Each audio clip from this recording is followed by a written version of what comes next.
Hi, everyone. Welcome back. It's Adrian from the Pageant Project, my special guest for morning my time, but I'm assuming it's evening her time, is Bea Millan-Windorski, who's Miss Earth USA 2024. Bea, welcome to the show. Thank you so much, and thank you for having me. I'm really excited to have a chat with the Pageant Project. It's a pleasure. I will say I was just thinking about this on my morning walk, which I just returned from. This all started. I've got a 4-year streak going on. I don't know if you know about this, but I interviewed Marissa a few times. So Wow. that's Miss Earth USA 2021. Interviewed Brielle. So that's 2022.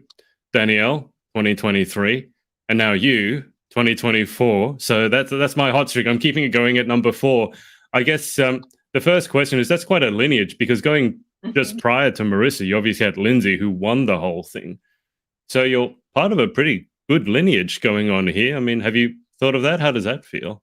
Yeah, definitely. I'm very fortunate to come from a line of such strong contenders because I've really relied on, I've been texting Lindsay, which is very surreal for me because she is one of my all-time role models in pageantry about preparation. And of course, really relying on Danielle, our social media content creation queen, because the social media public facing side of things has been pretty difficult. But all 4 past Miss Earth USAs that you had the opportunity to interview, I've really taken their strengths in stride and considered how I can improve my own journey to the crown based on their experiences too.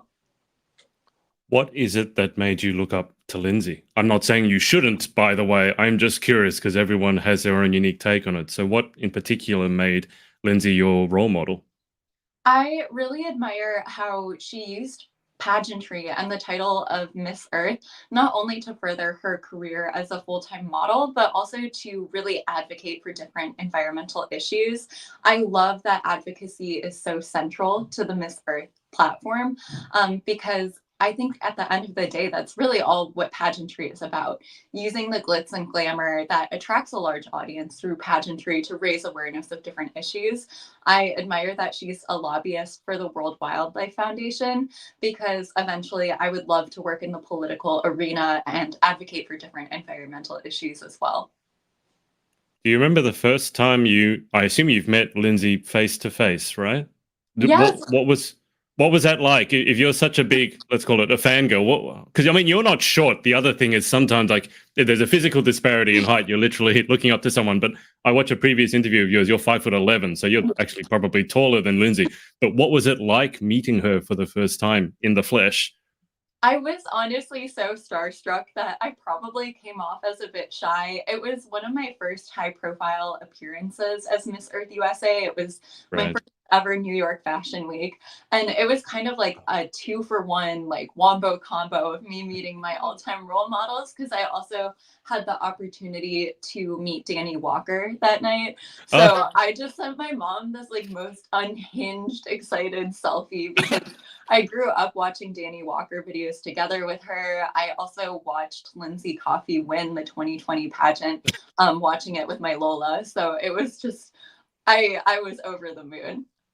I'm surprised you didn't faint or just start bawling, I or mean, both. I was nearly there. More so, I just got nervous and was like, "Oh my god, it's Lindsay."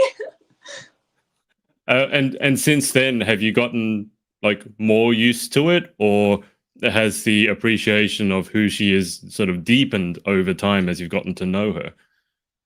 It's a little bit of both. She's been really helpful in sending me materials to prepare for the hashtag round Miss Earth for the onstage Q&A, and a lot of mindset prep too. I really Mm. rely on Brittany, our production director at Miss Earth USA, who is also a former title holder and, of course, secured the Miss Earth Water crown in 2015. So it's been really great to have a support system of women who have been successful in this pageant system. Yeah, it does make a huge difference when you're working with people who know exactly what you've been through and what you're about to go through, which which we'll get to in a second. Alexandria here has said, "Hi, Bea," and she's also said, "Can't wait to see you slay at nationals." Do you want to say a hello to Alexandria? Hi, Alexandria is actually my teen title holder, and she's another great resource in pageantry because her and her mom have been in the pageant world, are super successful in pageantry and the world of modeling. So it's actually quite funny to have a teen that I actually look up to. Whenever we're on shoots together, I always ask her for posing advice because I'm still getting quite used to the modeling aspect. And she's also an amazing vegan activist. Her and her mom have encouraged me to really rethink my food choices and how it's Hmm. impacting the environment. So it's always great to also learn from people who are younger than you. I mean, you've spoken about Lindsay and Danny and now Alexandria in terms of inspiring you. Does it feel at all odd that you might very well now be inspiring young women yourself? It is really, it means the world to me because growing up in Wisconsin, which is a predominantly white state, I never really saw myself in popular media or in pageantry within Wisconsin. I always felt like my look was a bit too out there because I'm 5'11" and also kind of Asian looking. So I really hope that other young mixed women out there who feel like they might not necessarily fit in Mm. see themselves in me and that I can encourage them to one day fill my shoes too. I actually just got back from a high school visit, Pulaski High School, where I met with the Asian Club, and it was really inspiring to hear from young girls from all over the world. These are English as a new language students too, so they've Right. recently immigrated. And it was so inspiring and heartwarming, reminding me the journey I'm on to hear that they look up to me and that one day they might want to even compete in Mm. pageantry because I proved to them that they can. I mean, as I mentioned to you before we went live, I spent a couple of months working in Wisconsin, and I certainly noticed there weren't. I don't think I saw any other Asians whilst I was there. You mentioned teaching English, and I know you do that. So, I mean, I've got to say, it's pretty inspiring the thought of young Asians living in the United States or moving to the United States, and I assume either not speaking English or not speaking it very well. Mhm.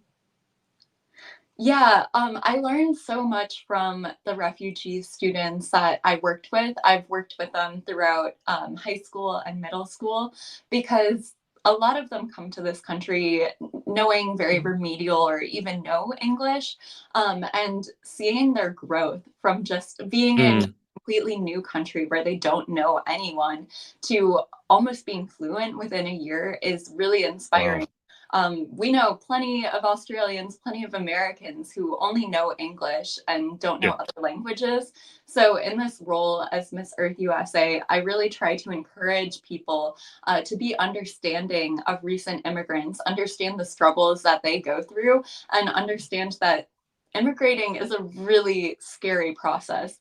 Mm. When my family first immigrated to the US, my Lola and Lolo at least knew some English, but they came with very little. My mom talked to me about how oftentimes they would only be able to have rice and canned fish for dinner for the Wow. first few years they were here.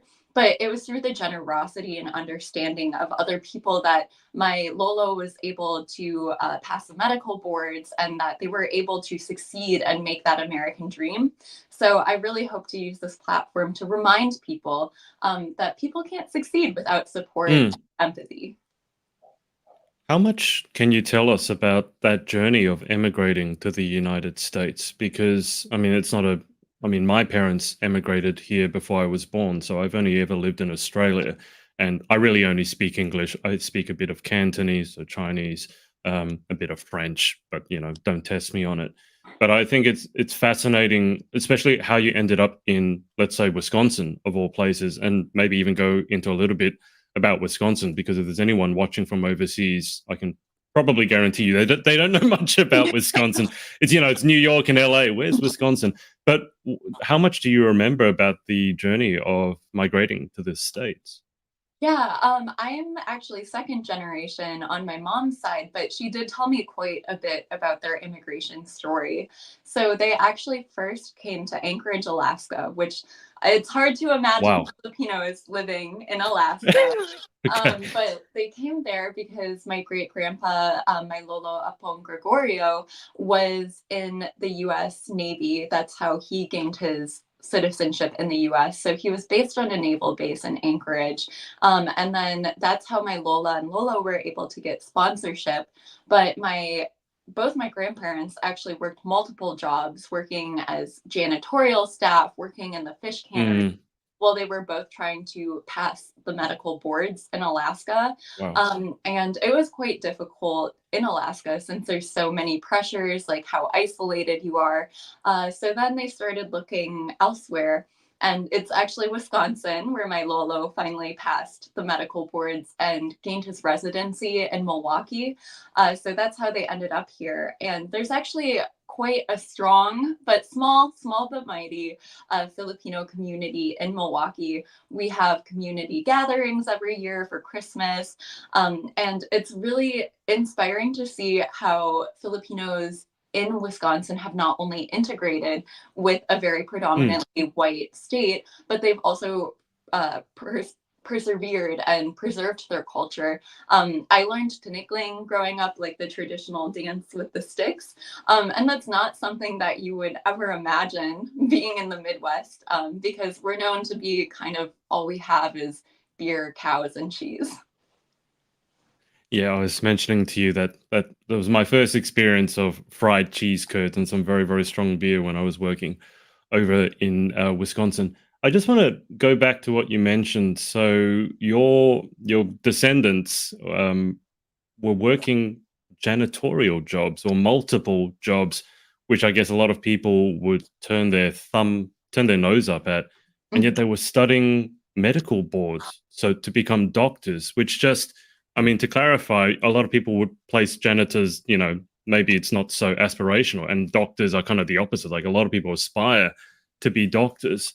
So how much does that speak to that the immigrant sort of desire, the hunger, and that lack of pride to just work and do whatever it takes in order to actually be who you are, for want of a better phrase? Because I mean, it's not easy to become a doctor. You need to know a lot, and obviously, they're studying medical boards. Sounds like they had to try on several occasions. That's a pretty inspiring tale right there. Yeah, my grandparents have always taught me the importance of hard work and also prioritizing my education rather, because of them being university students in the Philippines, having a medical degree, having a nursing license in the Philippines, and then the complete 180 when they came to the US, having to work Mm, on their hands and knees. My mom remembers they couldn't afford childcare. So her and my tita Alma would actually play in the office buildings that my grandparents cleaned. And it goes to show how important immigrants are to the fabric of the United States. Unfortunately, there's been a lot of assumptions around immigrants and their want to find new economic opportunities in the US. But at the end of the day, these people are just looking to make a better life for themselves. And I think it should be inspiring that the US is having the best and brightest from all over the world want to immigrate to our country, and that it's really beneficial that we're having these different perspectives, these people mm, who want to work hard. Because my Lola and my mom, they're both nurses, and Filipino nurses have historically fulfilled roles that American nurses won't take on. During the AIDS epidemic, it was actually Filipino nurses who immigrated and filled in that labor need. And during COVID, despite only 4% of nurses in the US being Filipino, they made up 23% of COVID related deaths for healthcare workers. And that wow. goes to show how Filipinos are willing to put in the work and care for other people, even at risk for themselves. Can I ask you a bit more about the Filipino community? And obviously, you have your experience. You're not speaking for the entire country or anything like that. I know the Filipino community predominantly through pageantry, where they're very supportive, very loud, very passionate. But just away from the pageant scene, like back to more normal life. I mean, you've already alluded to the fact that they will sacrifice their own well-being. They seem like very, very hardworking. The ones I've met are very friendly, very kind. It seems to me like family. The idea of family is very important to them. But can you give perhaps the people watching, maybe they're from America and they don't know much about the Filipino culture outside of pageantry, what does being Filipino, or at least part Filipino, mean to yourself? To me, what's really central about being part of the Filipino diaspora is the bayanihan spirit, this concept that you are always trying to help out people from a similar background to you. You're looking to uplift other people, that camaraderie. And a Hmm. lot of people are really surprised when they say, I'm Filipino, Polish, American. They're like, oh, Filipino and Polish, that's such an interesting mix.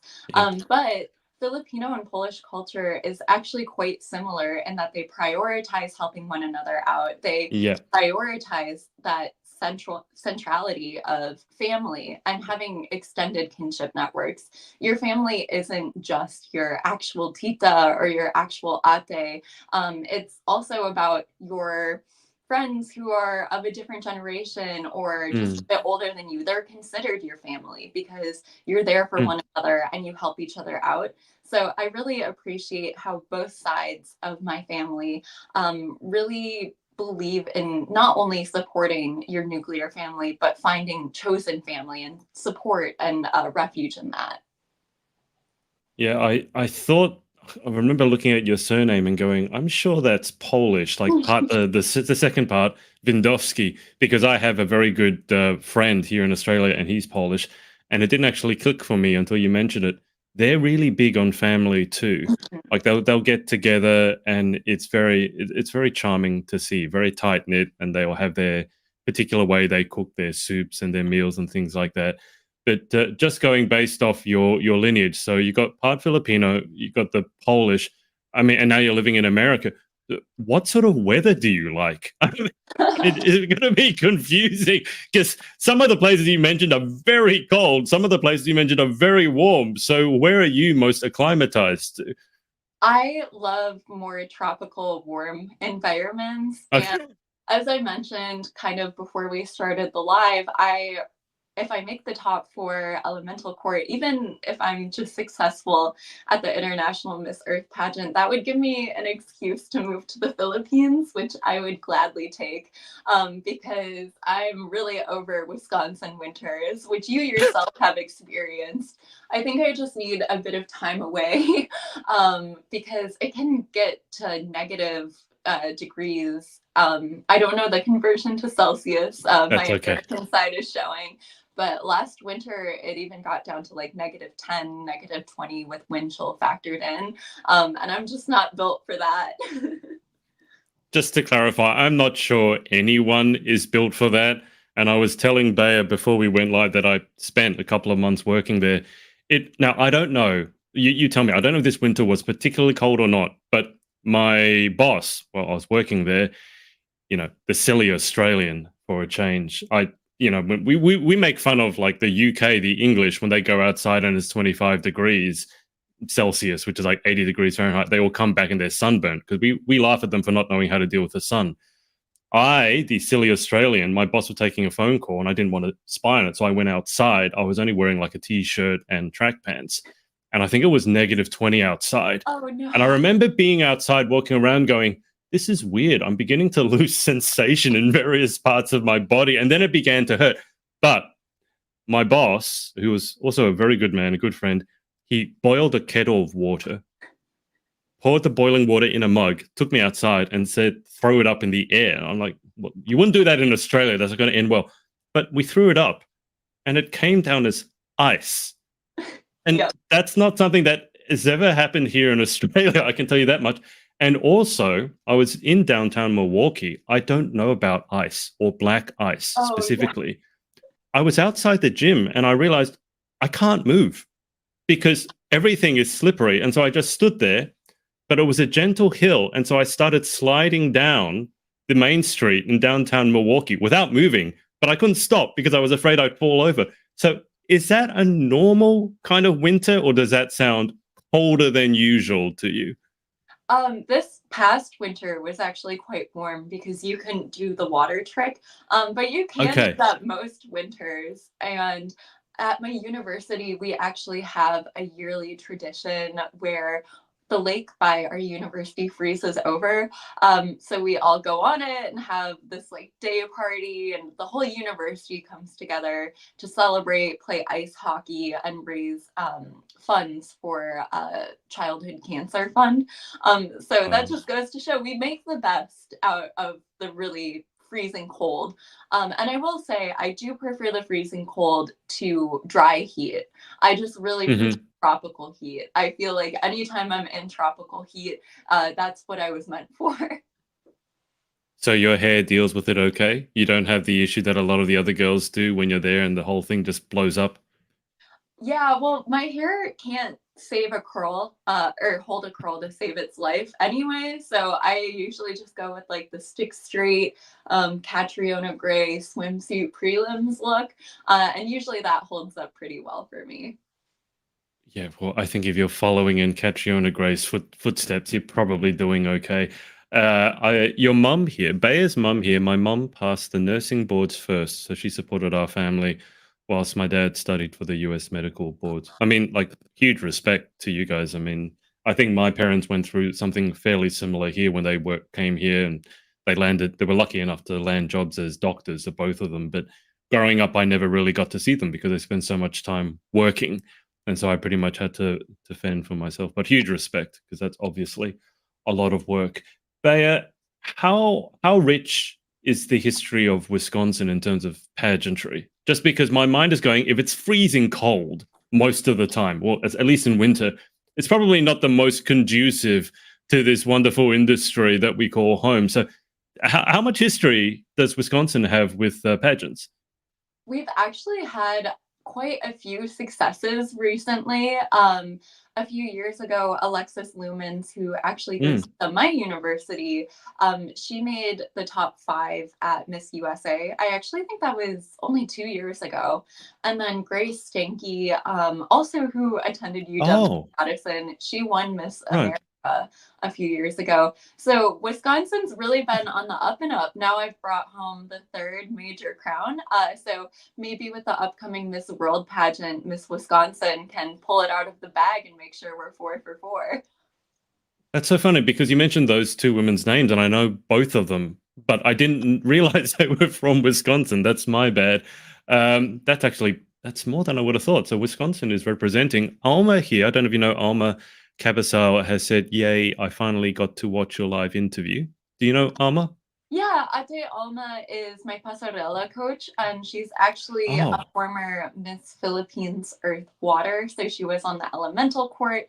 And I'm so happy she was able to sign on to this interview, because I really credit her with transforming my walk. Prior to getting to know her and having our FaceTime sessions, my walk was really terrible. I was even talking I about I my mom. remember watching a previous interview of yours, and I don't know, I'm not going to put words in your mouth, but I seem to remember you saying that she described your walk as tragic. It wasn't great. And my gown designer, Carl Andrada, he was like, "Oh, I really want you to wear my gowns at your national competition, but I would give your walk maybe a 4 out of 10, and I'm being quite generous." Um, and I knew it. I knew I was always strong in interview, on stage question, but it was that on stage performance that was really out of my element. So I'm very fortunate to have gotten to know Ate Alma. I really appreciate her approach to pasarela training too, because we do all of the duck walks, the intense exercises that you get at a traditional boot camp like KF or Aces and Queens. But we also have fun with it. She also chats me through what it's like to compete in a Carousel Productions pageant, since she Mm. experienced it herself. She's commented here, LOL, it was not too tragic. We just didn't know where to start. I mean, I don't. The first part of that sentence seems to contradict the second part. I mean, look, let your walk couldn't possibly be worse than mine. Okay, so if you're 4 out of 10, I'm a 1 out of 10. But I'm 6'1" on a bad day, maybe a bit taller on a good day. I do tennis. I don't dance. I'm very musical, but I just don't dance. So for you being 5'11", which is probably more than equivalent to my height if you were a guy, was the height the problem? Was it just something about the walk having to be sort of very sassy and get that attitude? Because obviously, and we'll get to your brain because you're very well studied and academic. But I'm just thinking, so was it part of the walk that was difficult for you? Not just the technical side of it, but also showing more of the emotion and the sass rather than just speaking with the brain. It was definitely a confidence issue too, Yeah. because in high school and for the first part of college, I was really quite awkward. I hadn't grown into myself yet.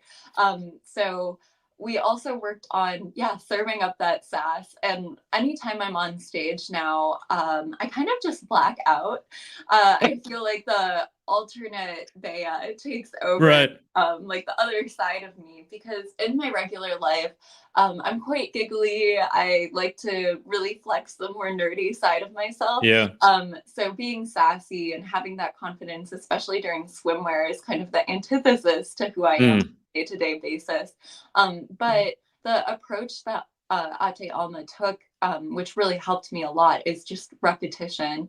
It's relying on that muscle memory, doing the same thing over and over. So when I black out on stage, my body just does what it needs to do. I'm really hoping that's a figure of speech and not literal. I really hope you're not literally blacking out on stage. I've actually heard from, I mean, I've done hundreds of interviews. Most people seem to black out during interview. Like if you ask the girls, oh, how was it? They come and go, I can't remember anything I said. I can't remember any of the questions. But you say you're blacking out on stage. But I mean, for you, when you do interview, which is probably your more natural milieu, so to speak, do you black out after the interview as well? Do you remember what you said? I remember parts. So for the Right. Miss Earth USA Nationals, I didn't remember too much. I remembered I made the judges laugh on the way out. So it was like, at least if I did anything, I made them laugh. But my friend Elena, who was Miss West Virginia Earth, so we got quite close because we were always grouped together being W's. She was like, Bea, I can tell you're really in your head that you weren't happy with how the interview went. Just center yourself and try to get it together for the preliminaries and then the finals on stage performance. Because I'm sure you did great. Knowing you, talking to you, you probably nailed the interview. And she was right, because I ended up with a high point interview at the end of the pageant. So I think it's just when it's a really high profile, high pressure, anything, that's when I kind of black out and let my training take over. So it sounds like you're your own worst critic. Yeah, definitely. I think I got a lot of those attributes from, I did pre-professional ballet for years and years, and you're always taught to be hypercritical of your moves in the mirror. And I'm also a classically trained cellist. So those are two very detail-oriented, you nitpick even the smallest mistake.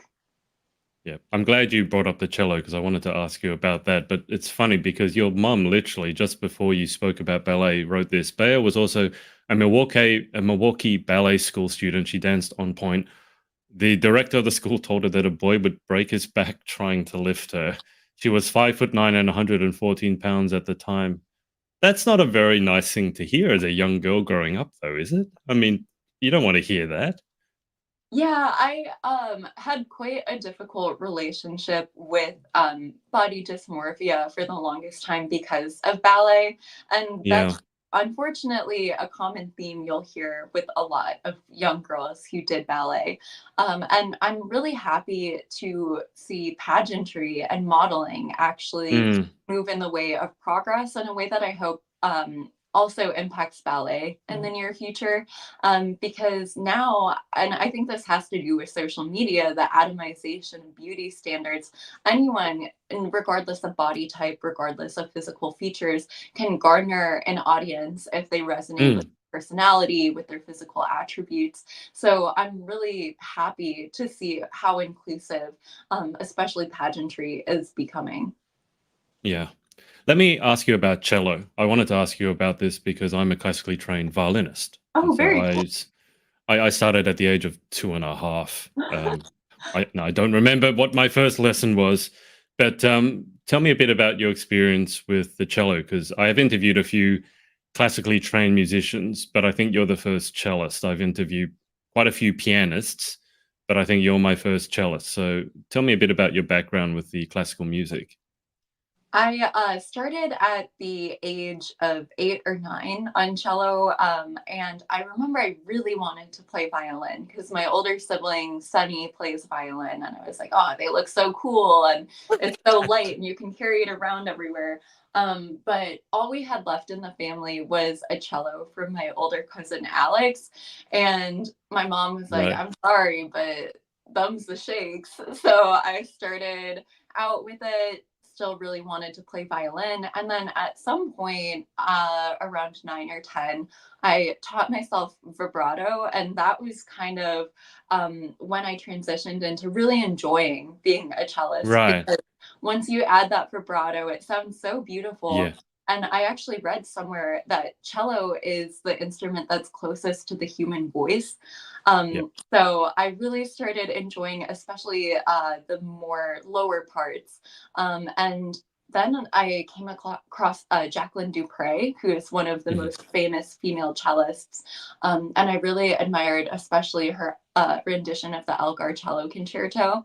Mhm. So growing up, that was always my end goal, was to eventually get to that level, to emulate one of my role models, Jacqueline Dupre, whose career unfortunately ended super early. But I played throughout middle school, high school, and university. And I will actually be bringing my electric cello to the Philippines for the talent competition with Miss Earth. So I'm really excited to highlight something that I grew up playing that really instilled a sense of working at something, working at Yeah. it a little bit every single day. You know, the Suzuki method, it's better to That's practice a me. bit Yep. every day Suzuki than method. cram. And I've really carried the lessons that I've learned playing cello throughout my entire adult life. Yeah, it's funny. I started on the Suzuki method, went through the whole syllabus, and then ended up needing to learn other songs because I finished the syllabus. But you caught my attention when you said electric cello. Describe this electric cello. It's a Yamaha electric cello, so it can fold up super small, and isn't as temperamental as an acoustic Yeah, cello. Because if I were to bring my acoustic, we would have to buy an entire extra plane seat for me. yeah, yeah, I know it would be so unhappy in the Philippines because of the humidity. exactly. So I thought the electric cello was a good alternative. It hooks up to an amp, it hooks up to headphones. So also Oh being wow. a student who was living in apartment housing for a while, it was Right. much nicer to like silently play rather than bother my neighbors. That's because I've been looking into getting back into my violin, and I've always been fascinated by the electric violin because it doesn't have the traditional body. So if you don't have it plugged into an amp or your headphones, it makes literally no noise. But the sound of it must be quite different to an acoustic cello, though, right?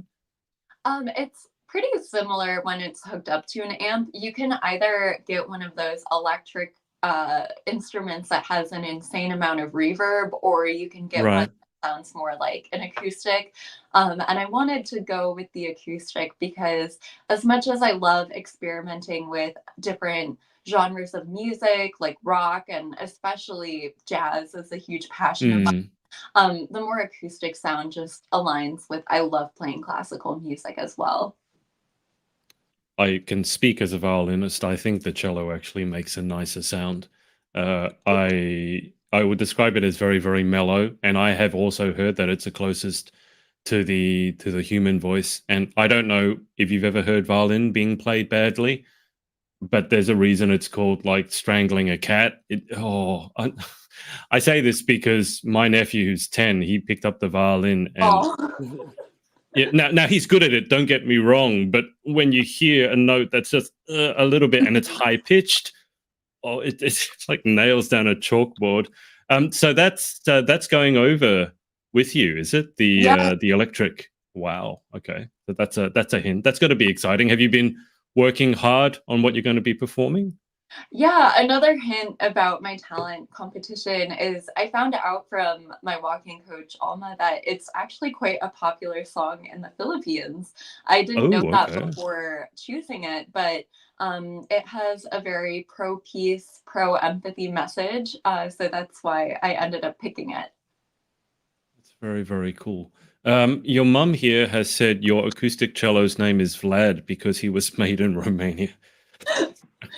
Yeah, we are friends with a local luthier in Wisconsin, and what he does is he buys cellos that need a lot of work, and he puts his own care into them.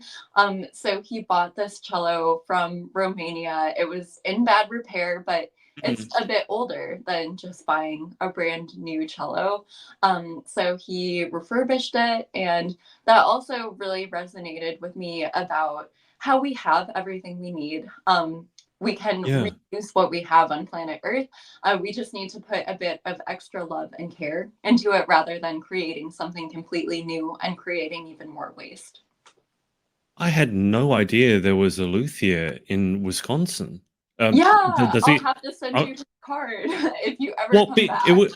it was ridiculous because when I went over there, I have a friend who's a professional violinist, and when I went over there, she said, "Can you get me this particular E string?" It was a non-whistling E string.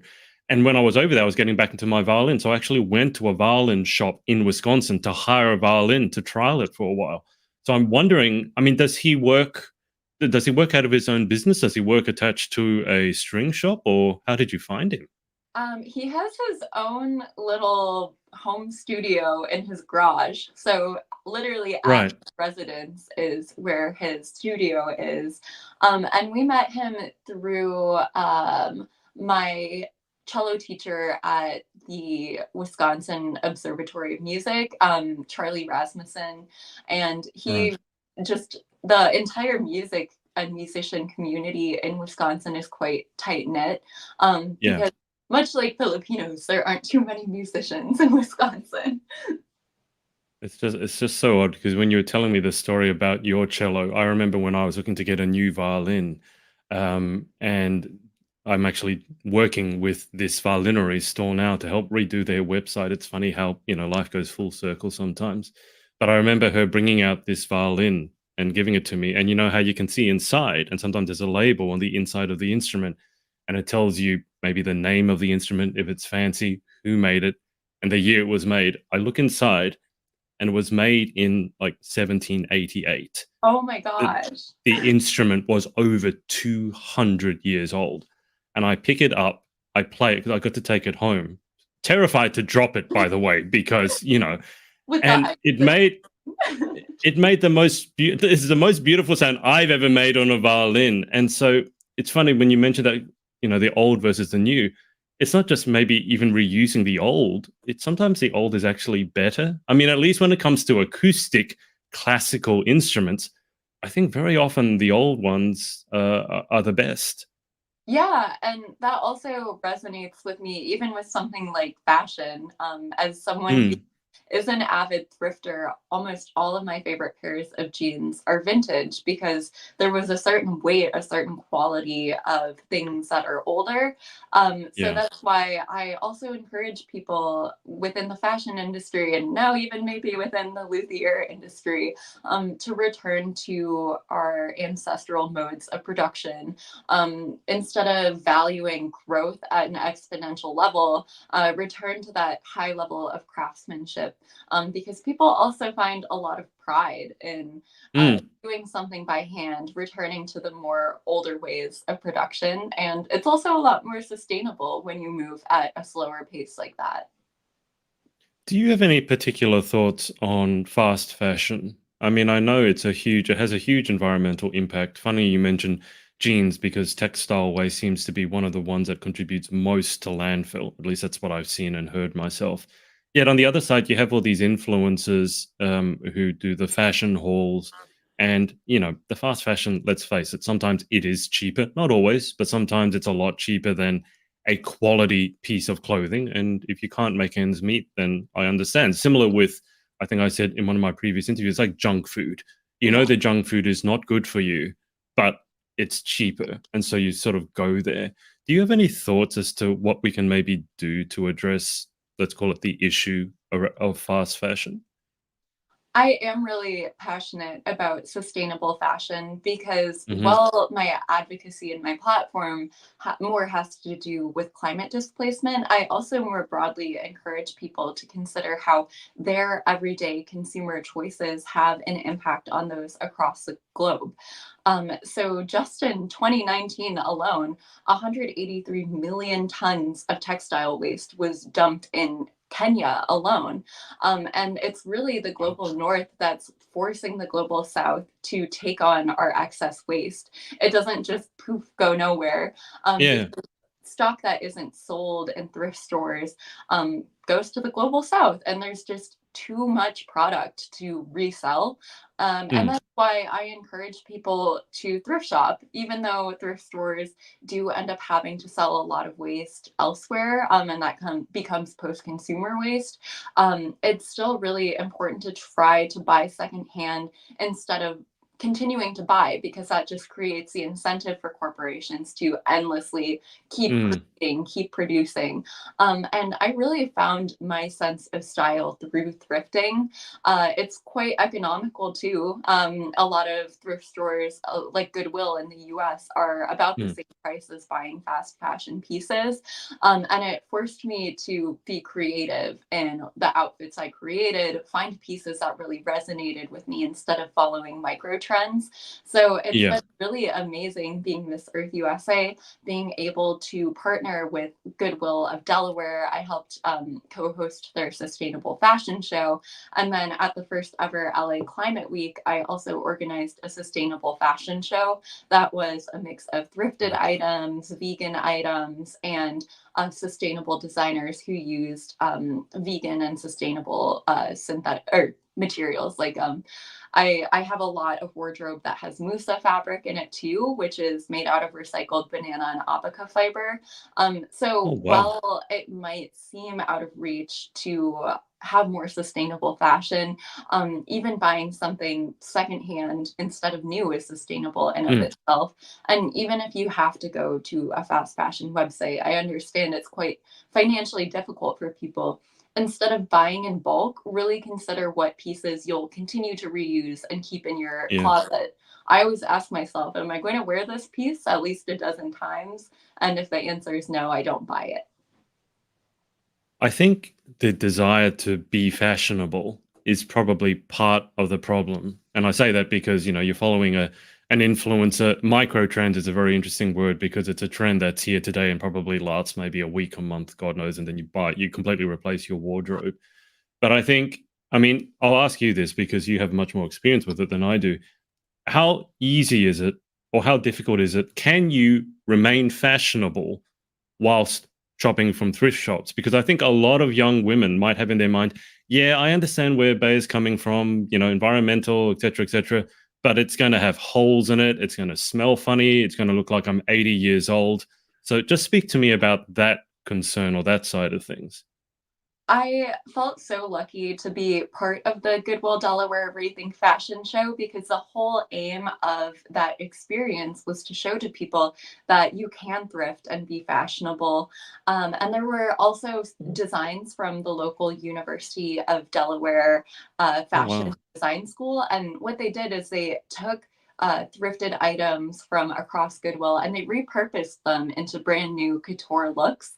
And then also, if you're concerned about keeping up with trends too, there are so many rental companies where you can pay a Mm. annual or monthly subscription fee, and every month you can pick out 6 new items. So, being Miss Earth USA, there is that pressure as a pageant woman to have a new fabulous outfit for every single event. And I've turned to subscription services like Rent the Runway and Newly, and there's plenty of others where you can find the latest trends and just rent them for the month, Mm. swap them out.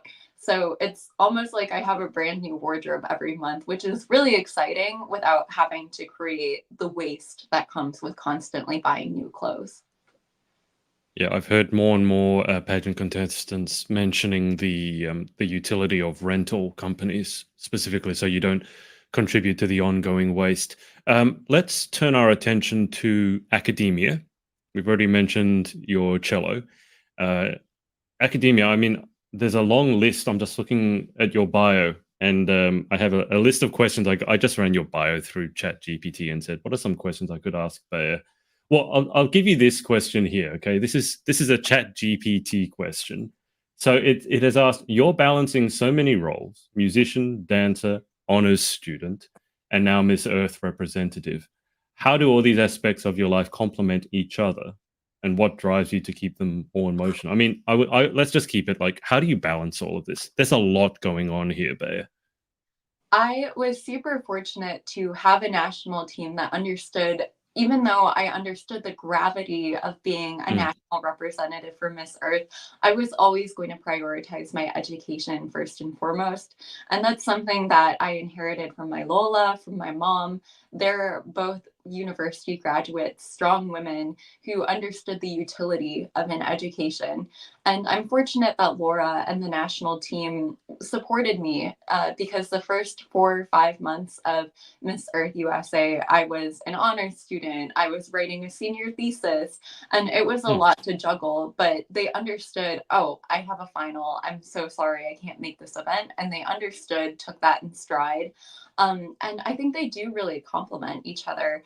Being quite analytical and academic has helped me with pageantry because it's easy for me to keep up with world news when that's yeah. part of my degree as an international relations student. I've also really enjoyed with my history degree kind of unpacking the historical importance of pageantry. For far too many times people are like, oh, pageantry, it's frivolous, it's whatever. But there's a really strong history, especially in Southeast Asia, Latin America, of pageantry being a form of nationalism, being a way that countries could form and express their nationalism on an international scale. And in the era of post colonization, pageantry was a really important vehicle for developing national identity. And eventually, I actually want to write a book that talks about my experiences as Miss Earth USA and has interviews from other international contestants. That's Mm, a real serious and academic look at pageantry because it's a serious force to be reckoned with. And it's an important launching pad for a lot of young women's careers. Post Miss Earth, I actually got my job offer through pageantry. So that just goes to show how powerful of a networking opportunity it is too. have you given any thought to what you would title this book? The politics of pretty, pageantry, and something. That's every academic book. It's the attention grabber, colon, and then the more Yeah, I know. terminology. I've published a few books myself, and yeah, you're exactly right. It's always the one to grab the attention, followed by a colon, and then a bit of an explanation or a teaser to follow up. How has all the prep been going? I mean, first off, what did you study in uni? You mentioned a couple of things there, and also, what did you write your thesis on? I studied both international relations and history, and then I got a minor in Southeast Asian studies. And I wrote Right. a thesis on Filipino nationals who served in the US Navy and Coast Guard during the Cold War, because my Lolo Apong, my great grandfather, gained his citizenship by serving in the US Navy. And I thought it was quite an interesting relationship, the fact that you are not even the nationality of the armed forces you're serving, but it's a pathway towards citizenship. So I Mm, looked at the imperatives of why people joined, but also kind of the day to day struggles that they faced in the Cold War era. Unfortunately, a lot of these men faced racial discrimination, unfair treatment, and I really wanted to show the perseverance and the sacrifices that, again, immigrants make within the US.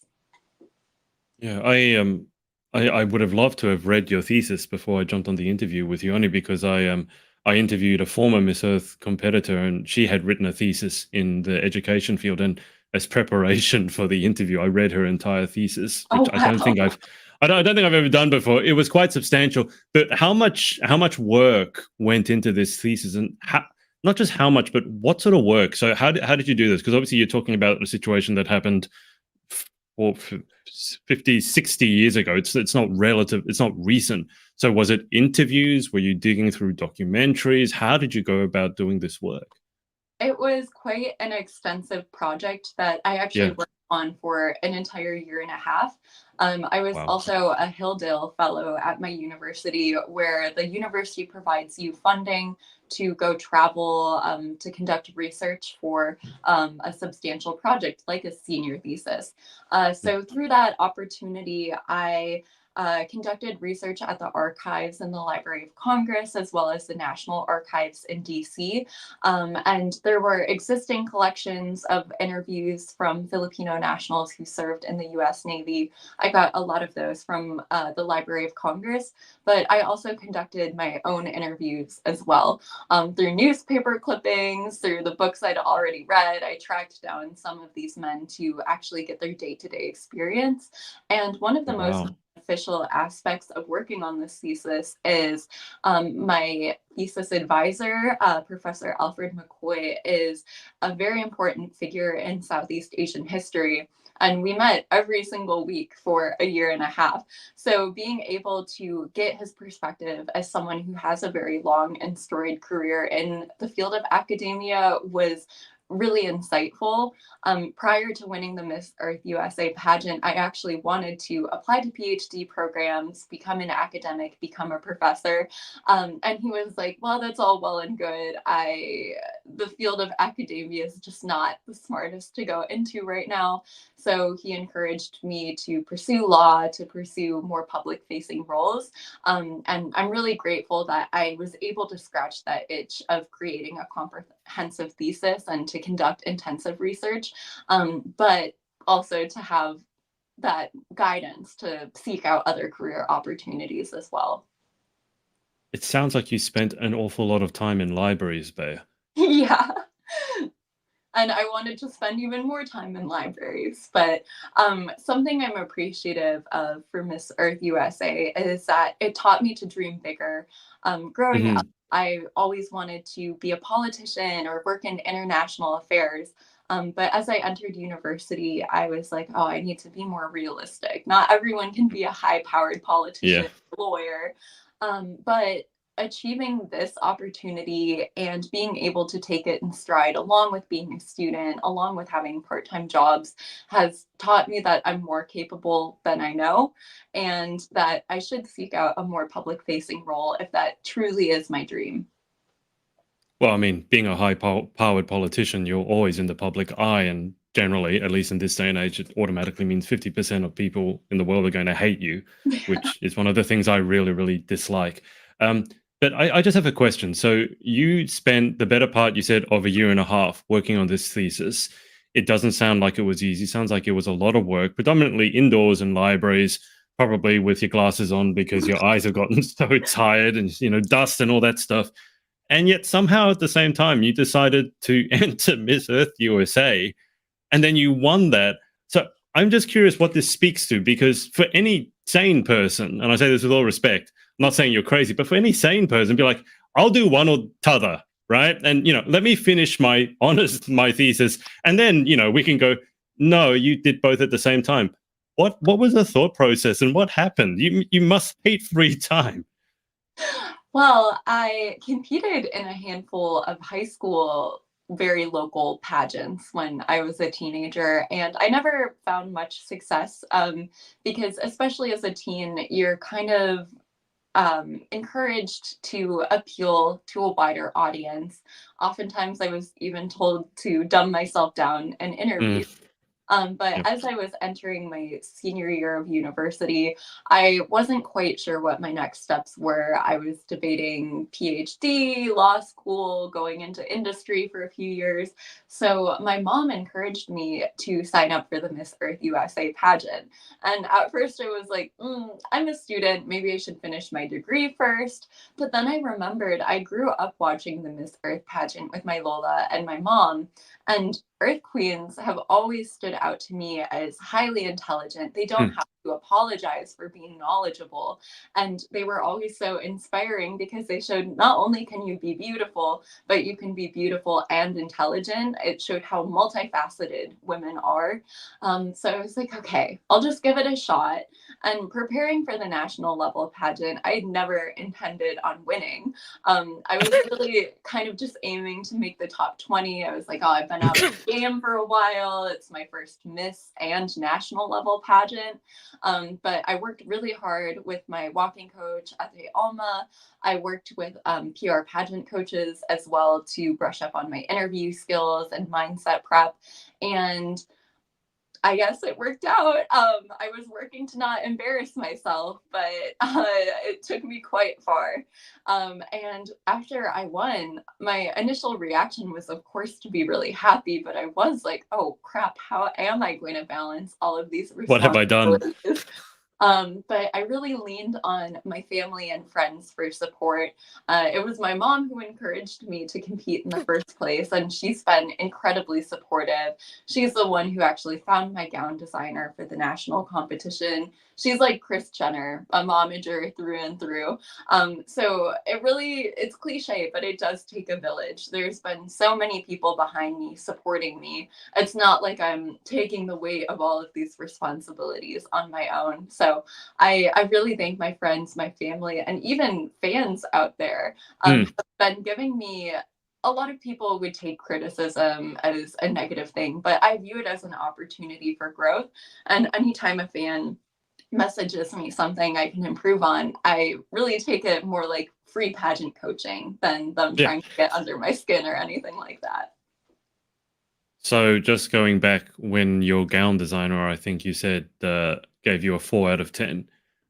What do you think he would give you now? Are we 5 out of 10? 6 I out? think we might do like a solid 7.5, maybe 8. And we're going to improve even more because I'm working with Tito Raj at Kadangan KF walking camp. So I'm really excited for that opportunity because I know a few other Earth Queens are preparing in that boot camp environment as well. So I think it'll be really nice just to meet some of my sister queens beforehand and for us to all work towards the common goal of improving our walk. Can I just go back to what you mentioned about competing as a teen and having to kind of dumb it down? I have interviewed a few teen queens, and the same issue has come up. They've always been told, well, you interview more like a miss. So basically, you need to giggle a bit more, sound a bit less intelligent, probably use shorter words, shorter sentences. And that greatly, greatly annoyed me because as an interviewer, I love talking to intelligent people. It makes for a better interview when you are speaking to someone who has something to say. Have you, given that you're highly intelligent, highly educated, and you have big aspirations, have you found intelligence to be a double-edged sword? Or maybe I should more specifically ask, as a woman who obviously has a glamorous side, have you ever felt like you need to kind of dumb it down even as an adult because other people find it too intimidating, or you're too nerdy, or maybe you're too outspoken, even though you're not outspoken? But sometimes when you can put an argument together, people say, "Oh, you shouldn't say that. You're going to kick the hornet's nest, so to speak." Have you ever struggled with that? It's definitely a push and pull. So when I Hmm. started competing in pageants in high school, it was actually because I did competitive debate all throughout my 4 years. Oh, right. Continued in university. And a lot of people, and I would agree, found me quite acerbic. They thought I was really aggressive and terse in how I presented myself. So my mom signed me up for my first ever pageant without telling me. And I was so mad at first because I bought into all those preconceived notions, Yeah. assumptions that people have about pageant women, the and such as clip. Yeah. But it did teach me how to soften my approach and how to make what I believe more palatable, because you need to meet people where they're at. You can't just Yeah. overload Yeah. them with information and be like, oh, well, just because you don't believe this, like I factually backed it up. Why aren't you Mm. to me. exactly. But it did teach me the importance of having a softer touch. And now in university, I graduated, but in my last semester, it was quite interesting to be in these highly academic environments, but to also be a pageant title holder.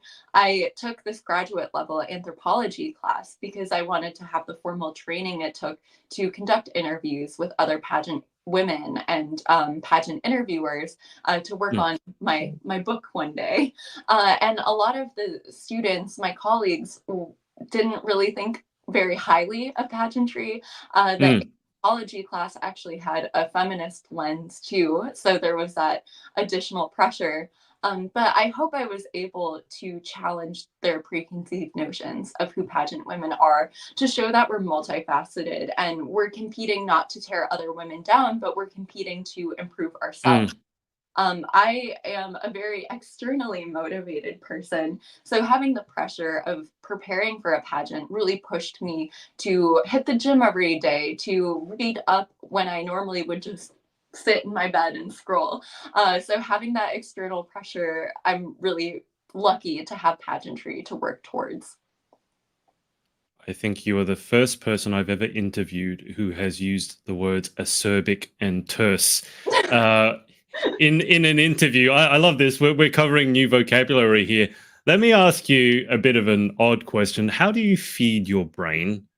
Because it's been my experience. I will sound like bragging, but I'm quite intelligent as well. So much so it got me into trouble in high school. I ended up having to see a psychiatrist who told me your problem is you're bored at school because it's not challenging enough. And I was like, yeah, duh, I could have told you that.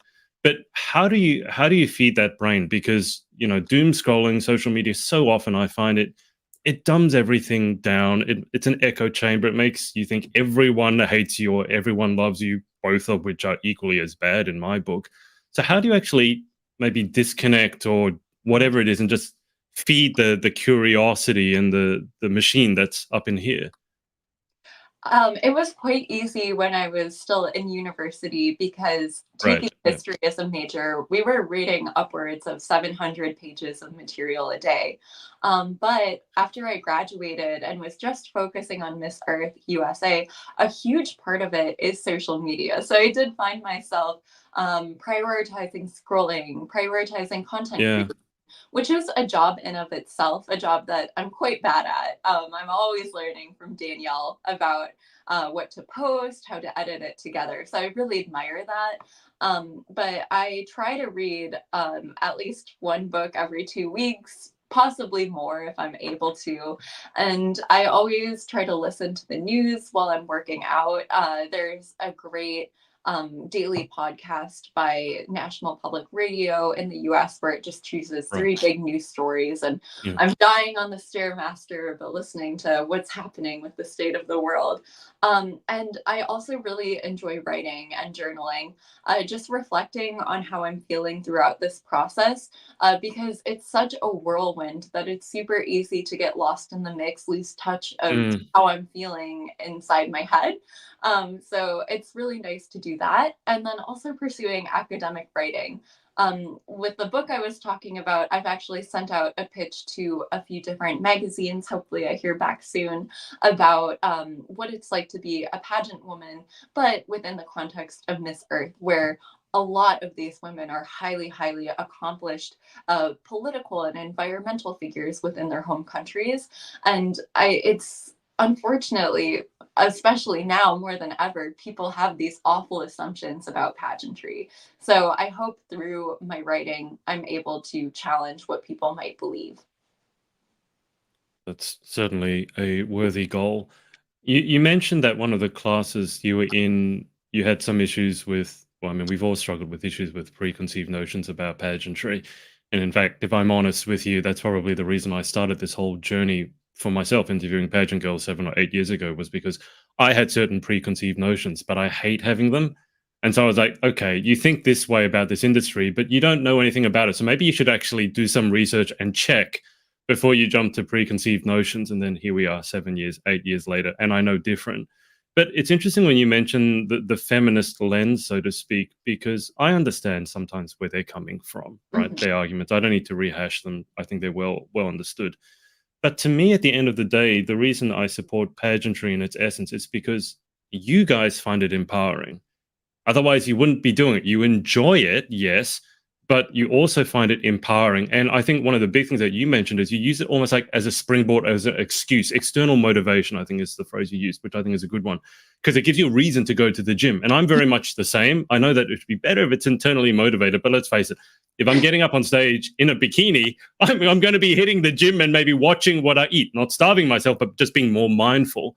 So I'm just curious with your experiences around the area. I mean, don't you feel that most of the women who are competing in it, like the essence of feminism to me should be you get to do what you want and you don't have to do what you don't want. That's kind of just what it broke down to me as. Yeah, and I would completely agree. A lot of women, myself included, who now compete in pageants would identify as feminist. To Yeah. me, feminism is the fact that I can go up on stage in a bikini and choose to find that empowering, but other women who are more modest might choose another pageant system where there isn't Yeah. even a swimwear component. Um, this is going to sound really esoteric, but I wrote my term paper for that anthropology class about pageantry and its tensions with feminism. And a quote that really resonated with me, or a concept rather, that resonated with me is by this feminist theorist, Susan Davis, and she called it the paradox of feminine embodiment. The fact that we as women can perceive ourselves as being objectified by the society around us, but wanting to overcome that objectification and be seen as more than an object and be able to actually enact change in the world around us. And that's why I really admire the Miss Earth pageant, the fact that I can embody that seemingly contradictory state of being, that I Mm, can perform in a swimsuit in a way that a lot of people would argue caters to the male gaze, but mm, find it empowering and use that platform and the attention I garner to raise awareness of a really yeah. important issue like climate displacement. Yeah. It's almost everyone that I've spoken to who has competed in a swimsuit section, they have found they enjoy it. That's one of the big preconceptions I sort of had, was that a lot of them must not like doing it or you find it embarrassing or whatever, but they have found it incredibly empowering. And, they're not doing it to please anyone else. They're doing it because of how it makes them feel inside. Esoteric. we're, we're bringing out the word of the day. I mean, I'm sure it's not for you. But it's good to sometimes use vocabulary that has more than one syllable or two syllable words. Do you ever wish that maybe the captions, you've talked about social media a couple of times. I'm just wondering, do you ever struggle to know what to post? And do you ever wish that you could maybe write more than 2,000 characters in an Instagram caption and maybe lay out a more detailed argument? I definitely struggle with social media, especially because I've now learned the algorithm prioritizes shorter captions because obviously no one's going to want to read paragraphs upon Yeah, yeah. paragraphs. But why I feel so fortunate to have this platform and the reach that the Miss Earth USA Instagram account and all of our social media platforms have is because the video format really resonates with people. Well, people might Mm, not want to read paragraphs and paragraphs. If I make a short video just explaining a concept like climate anxiety or the fact that there are climate refugees within the world, people will stop to listen. And just educating one person is really inspiring and what drives me day after day. I was also thinking about it the other day. I have around 3,000 followers on my personal account, which is where I post more of my advocacy work. And yeah. I was kicking myself. I'm like, oh, all the other girls who are competing have however many more followers than me. But I feel so lucky to have those 3,000 followers. Even 3 generations ago, the average person would never be able to make Mm, a voice heard to 3,000 people. So if I'm able to just educate one person and change one mind, that means the world to me. yeah. And I'm sure that with what you have coming up, that number will probably tick upwards of 3,000 soon enough. But I mean, we could all do without comparing ourselves to other people or doing it a little bit less. Just before we move to the close, Bea, because I've kept you on the line for over an hour, and I feel like I could actually talk to you a lot more, but I want to be respectful of your time. Um, how is all the prep going? When are you leaving? If you can tell us how many suitcases, dare I ask, are we going with? Yeah, I'm leaving really soon. So I'm actually leaving in 2 days to Seattle for my final pit stop before I go to the Philippines. I'm helping out with Filipino-American Fashion Week. Oh, wow. As it's been clear throughout our interview, my heritage and background has been really key to my reign as Miss Earth USA because I want to make it clear that we are all American, regardless of where we come from, regardless of our background, but we still are able to embrace our heritage and our countries of origin. And then after that, I'm shipping off to the Philippines on October 6th, arriving on October 8th, since the flight is so long. But from Hmm. there, I'll be visiting my Lola, who lives in San Juan. It's a surf town that's a few hours north of Manila. And I'll be volunteering with Project Kerma, which is a turtle sanctuary I grew up volunteering with whenever I would visit my family in the Philippines. From there, I'm going to the KF Walking Boot Camp.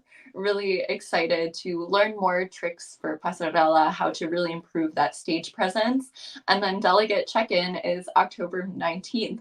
So I'm really excited to meet all the women from all around the world because I really view Miss Earth less as a beauty pageant and more of Mm. an international conference of highly accomplished young female climate activists. So I'm really excited to get to know not only the girls, but the work and impact they're making on their home countries and the world. That's a good way of looking at it, like a conference. I agree with that. It does seem like more like a get together of like minded young women. When's the last time you got back to the Philippines? It's been around 3 or 4 years, so quite a Okay. while. But I'm excited to come back. The last time I was there, my Tagalog skills still aren't very good, but they're a lot better than they were a few years ago. So I'm excited to try to converse, try to really improve my language skills because learning multiple languages has always been a goal of mine. Earlier, I was kind of blaming American and Australians who don't speak multiple languages. So that's something within myself I also want to correct. Do you have Duolingo? I do. And then I also have this app called Drops that is specifically focused on learning Tagalog. But I use Right. Duolingo to try to brush up on my French. Similar to you, Right. I speak some. I can say a few phrases, but C'est definitely très mal. on it. C'est pas bien. Mon français it's not good. It's been so long since, and I struggle to really. How are you with a French accent? Because it's such a beautiful language. I feel like you could say anything you want to in French and it would sound beautiful. How's your accent? My accent is pretty bad because I intended on minoring in French in university. But there was this exchange student I met at a party, and then she was complaining about how early the bars close.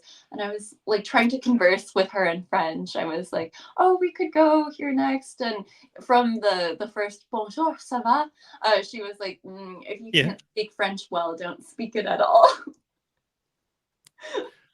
I have it on good authority from a friend of mine who has spent some time in Paris that if you're American and you try to speak French, they don't like it. I thought your accent was actually very good.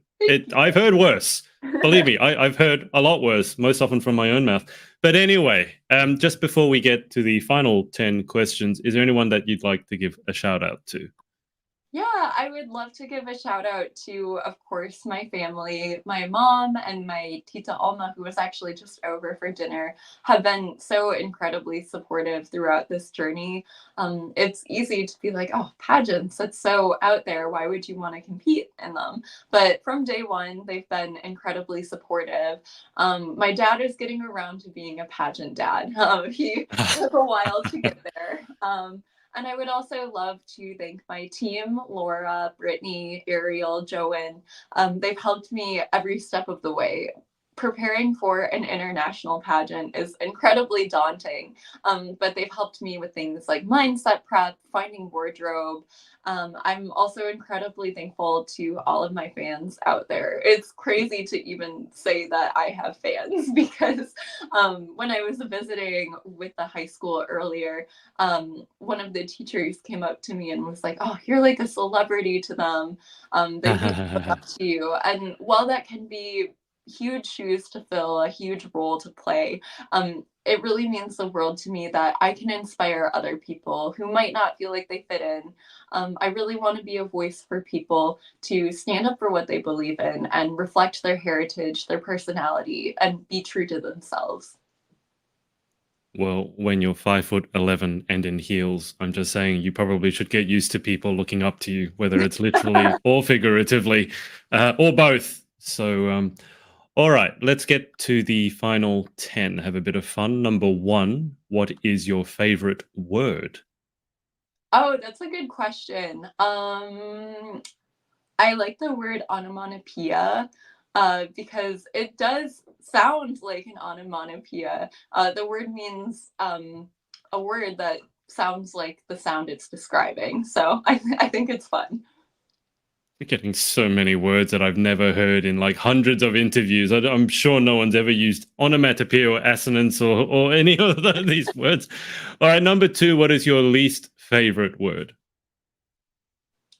Probably because it's something I'm working to get out of my interviews.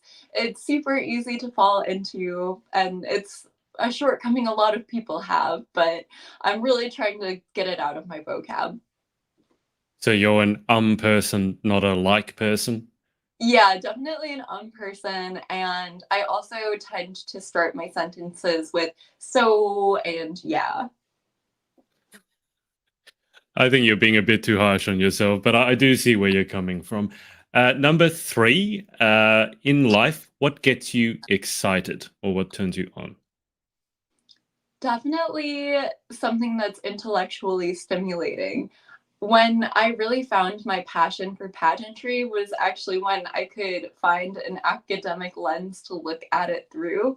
I Mhm. always enjoyed pageantry in high school. I always enjoyed getting to know the girls, but having that extra layer of analysis with understanding the history of pageantry, how important it was to certain social movements, has made me all the more excited about my journey as Miss Earth USA.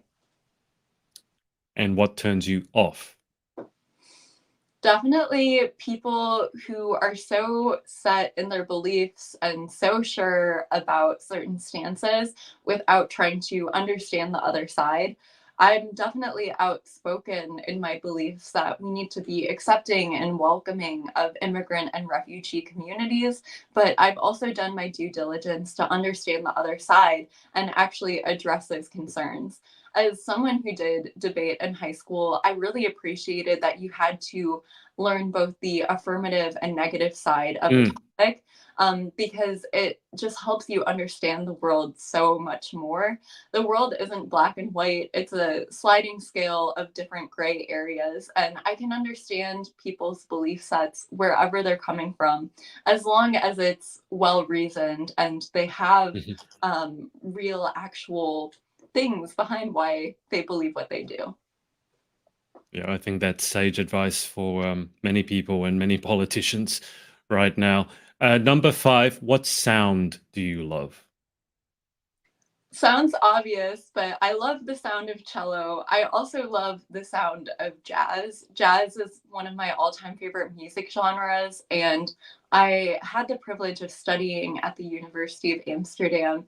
Amsterdam has so many amazing live jazz clubs, and it's Oh, actually the stand-up bass that's my favorite part of a jazz combo.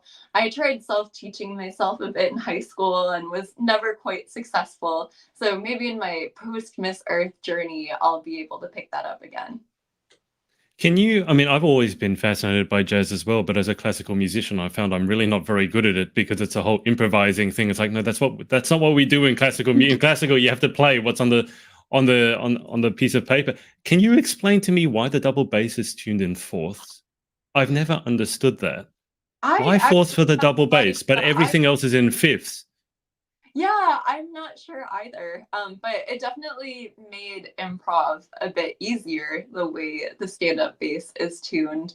But yes, that's something I struggled with as well because I was in my high school's jazz band and I could play what's on the page, but anytime Yeah. it was my turn to improv, I was like, just skip over me. Yeah, I can do public speaking, but improv on a violin is beyond my pay grade. What about what sound do you hate? Hmm. Poorly played violin. um, I'm with you on that one, believe me. I also was going to say like traffic because that's an obvious one, but I actually find the noise of traffic quite relaxing. My family's originally from Bumbang in the Philippines, which is a traffic heavy city, and I Right. always sleep through it, no problem. But it's when people really lay on the horn. I'm like, okay, chill. We're all getting somewhere. I don't think laying on the horn even more is going to help that. If you could have any one superpower, what would you pick and why? I would love to read minds. I know it's probably best to not know what other people are thinking Yeah, about you. But as yeah. someone who wants to one day work in politics, I think that would be quite helpful in navigating the political arena. Yeah, I've had quite a few people say they'd like to read minds, and my follow-up and question is always, "Are you sure? Like, are you really sure you want to know what everyone around you actually thinks of you?" And I think some people wouldn't be thinking much, so there'd just be a strange sound of silence. Anyway, moving on. Number 8, what job would you most like to attempt? I would love to work for my all-time dream job has always been to work for the UN High Commissioner for Refugees. Growing up in Milwaukee, we actually have a surprisingly large refugee population, and Oh it's when wow. I started volunteering as an English as a new language tutor, where I learned about these people's backstories and the struggles that they faced within the immigration and asylum systems within the US.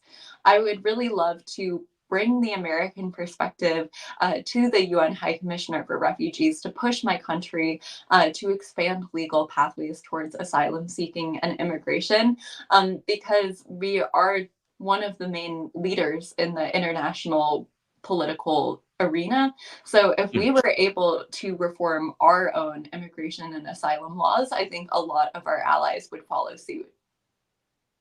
What job would you definitely not like to attempt? Much respect to my Lola and my mom, but I could never be a nurse. They really have it incredibly hard, especially in the post-COVID era. I Mhm. remember growing up, I asked my mom and was like, "Oh, I really like helping other people. Do you think I would be a good nurse?" And she was like, "Well, if you don't want to change a bedpan, then probably not." Yeah, a glamorous life it is not. Final question. If heaven exists, what would you like to hear God say when you arrive at the pearly gates? I've always envisioned God as the author Kurt Vonnegut. He's one of my all-time favorite authors. A lot of his quotes really resonate with me, and I think he has a very fair and honest world view. So I really always like the quote "So it goes." It's his most famous one from Slaughterhouse-Five. But so often we can get caught up in the everyday annoyances of life, think about what we could have done differently. And I try to embrace that phrase, so it goes, just to keep pushing forward. There's always going to be another time to attempt and to live in the now, Yeah. because if you live fully in the present, then you won't dwell so much on the past. Oh, that's a very interesting answer, Bear. Well, thank you so much for coming on. I've kept you on the line for almost an hour and a half. We've discussed many issues and used some words that I've never used in over 300 interviews. So thank you so much for your time and for coming on. Thank you so much for having me. Don't worry about the time. So many of my interviews go over because I love to talk. Well, I mean, it also helps when you've got a lot to say and you're interesting to talk to. So Thank I will you. say that I thoroughly enjoyed that. But I'll keep you on the line for just a sec whilst I hang up with the audience. So thanks to everyone for watching, and we will speak to you next time. Bye for now.